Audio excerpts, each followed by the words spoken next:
क्योंकि हमारे साथी बहन सुचिता जी यही भी ब्रह्मचारिणी आश्रम की भी संचालिका है और कई जगह आपका बढ़िया प्रचार भी हो रहा है। सौभाग्य है आज दर्शन के साथ साथ विचार से भी लाभ लेने का हम सबको अवसर मिला हुआ है। इसलिए नारी तुम केवल श्रद्धा हो, नारी तुम केवल श्रद्धा हो, विश्वास रजत नभ तल में पीयूष स्रोत से बहा करो, जीवन के सुंदर समतल में, जीवन के सुंदर समतल मैदान में जितना अधिकार पुरुषों को है चलने का, उतना अधिकार आज हमारे माता बहनों को भी है। अपने अधिकार का सदुपयोग यदि हम करें तो आइए बोलिए सदगुरु कबीर साहेब की जय, सदगुरु अविनाश साहेब की जय, परम पूजनीय गुरु माता सुशीला साहेब की जय। इस भंडारा कराने वाले परम पूज्य परम आदरणीय देरहा लाल जी जो हमारे पिता के तुल्य है, गुरु के तुल्य है। कबीर नामं परमं पुनीतं युगे युगे स्वामी हरन्ति दुःखं दातारि मुक्तं पुरुषं पुराणं चरणारविन्दं सततं नमामि, चरणारविन्दं सततं नमामि। मेरे मन मंदिर में विराजमान परम पूज्य गुरुदेव जी, इस कार्यक्रम के मुख्य प्रवक्ता परम पूज्य परम आदरणीय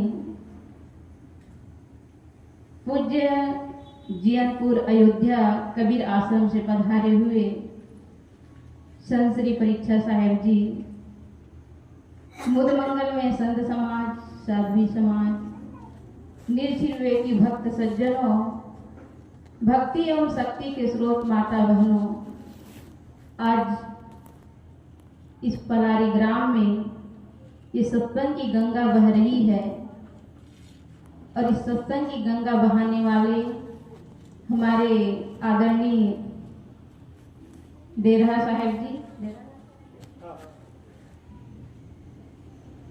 ये कार्यक्रम लगभग 2 महीना से साहेब जी का जब कबीर जयंती की मीटिंग हुई उसी समय से साहेब का ये आग्रह था। लोग मरने के बाद में उनके परिवार के लोग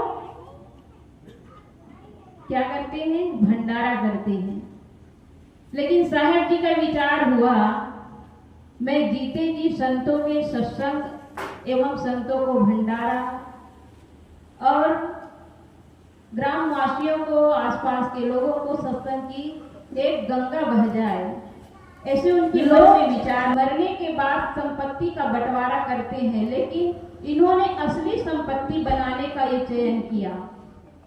मरने के बाद बेटा, बहुएं, सारे परिजन लोग भंडारा तो करते हैं, लेकिन उसका संस्कार जाने वाले का नहीं होता है। उनके नाम से कितना भी दान पुण्य, चाहे यज्ञ हवन कितना भी कर ले, लेकिन जाने वाले के आत्मा को शांति नहीं मिल सकती है। शांति वही है जहाँ जीते जी दान धर्म सेवा सत्कार सत्संग भजन किए हैं, वही असली साथी है। और हम लोग नकली साथी के पीछे जीवन भर दौड़ लगाते हैं, लेकिन असली साथी के लिए कभी सोच नहीं पाते हैं कि हमारा असली साथी क्या है। असली साथी है जीव का सत्संग भजन। हम सब कबीर पंथी कहलाते जरूर है, लेकिन क्या कबीर पंथी लोग, कोई अगर हमें पूछे तो हम कह सकते हैं कि हम कबीर धर्म से हैं। बौद्ध धर्म के लोग कह सकते हैं कि हम बौद्ध धर्म से हैं।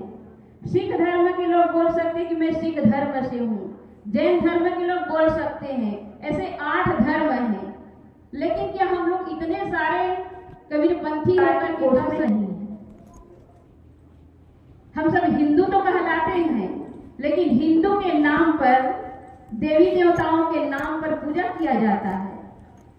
हिंदू कहने का मतलब हुआ कि अपने से अलग कहीं जड़ पत्थर की पूजा करना, और उस पूजा के नाम पर कहीं यज्ञ कर रहे हैं तो कहीं बलि भी दी जा रही है। हम सब हिंदू तो कहला रहे हैं, लेकिन क्या आप सब अपने से अलग कहीं देवी देवता की पूजा करते हैं? पूजा तो नहीं करते, फिर कहलाते हिंदू क्यों? हम कहीं बलि तो नहीं देते हैं किसी मंदिरों में जाकर के, फिर हिंदू कहलाते हैं क्यों?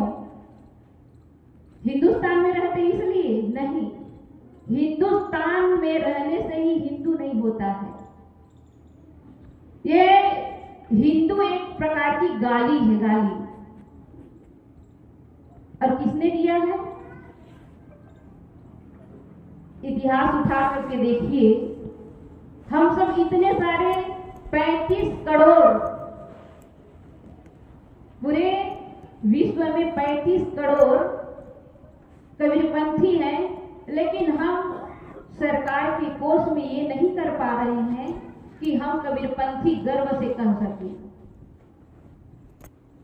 क्योंकि कबीर साहब के अंदर कहीं भ्रम, भूत, मान्यता, टोना, जादू, तंत्र, मंत्र कुछ भी नहीं था। सारे पाखंडों को उखाड़ फेंकने वाले ऐसे महान पुरुष हुए, जो हमारे भारत के नहीं बल्कि विश्व के महान संत हुए। ऐसे सदगुरु कबीर साहब के विचारों पर हम सब चल रहे हैं, तो हम सबको उनके विचारों पे चलने वाले को किसी प्रकार के भ्रम, भूत, मान्यता नहीं होनी चाहिए। और जो इस सत्संग को कराने वाले हैं, उसको सभी संतों की ओर से, सभी भक्तों की ओर से हृदय से धन्यवाद है, क्योंकि उन्होंने ऐसा पुनीत कार्य किया है जो जनमानस के लिए बहुत बड़ी ये प्रेरणादायक है। उनका जीवन कितना अच्छा होगा। लोग मरने के समय परिवार को याद करते हैं, लेकिन मरने के पूर्व उन्होंने संतों को याद किया। उनका जीवन, उनका परिवार वालों का जीवन, सबका जीवन धन्य हो। इन्हीं शब्दों के साथ मैं अपने वाणी को विराम देती हूँ। बोलिए सदगुरु कबीर साहिब की जय।